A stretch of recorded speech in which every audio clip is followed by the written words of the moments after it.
আসসালামু আলাইকুম দর্শক। কাউরান বাজারে ২০১৫ সালে বিএনপি চেয়ারপারসন বেগম খালেদা জিয়ার গাড়িবহরে হামলার ঘটনায় তেজগাঁও থানায় মামলা হয়েছে। রবিবার সাবেক প্রধানমন্ত্রী ও আওয়ামী লীগ সভাপতি শেখ হাসিনা, সাবেক স্বরাষ্ট্রমন্ত্রী আসাদুজ্জামান খান কামাল সহ ১১৩ জনের বিরুদ্ধে এই মামলা দায়ের করা হয়েছে। ঢাকা মহানগর উত্তর বিএনপির ২৬ নং ওয়ার্ড বিএনপির সাধারণ সম্পাদক বিল্লাল হোসেন বাদী হয়ে মামলাটি করেন। এজাহারে বলা হয়, ২০১৫ সালের ২০ এপ্রিল ঢাকা উত্তর সিটি কর্পোরেশনের মেয়র পদে বিএনপির মনোনীত প্রার্থী তাবিদ আওয়ালের পক্ষে নির্বাচনী প্রচারণায় অংশ নেন খালেদা জিয়া।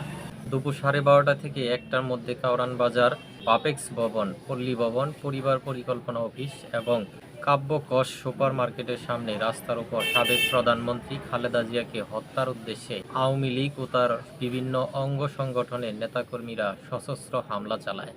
ওই হামলায় বেগম খালেদা জিয়ার গাড়িবহরের সব গাড়ি ভাঙচুর এবং সিএসএফ নিরাপত্তারক্ষী সহ বিএনপির অনেক নেতাকর্মী মারাত্মকভাবে গুরুতর আহত হয়। উক্ত বিষয়ে তেজগাঁও থানায় সহযোগিতা চাইলেও তারা নীরব ভূমিকা পালন করে।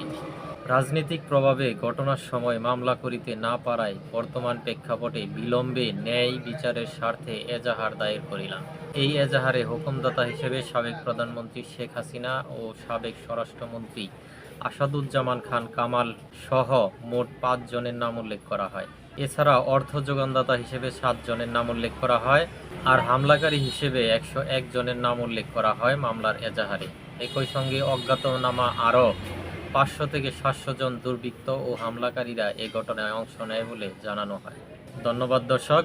আসসালামু আলাইকুম।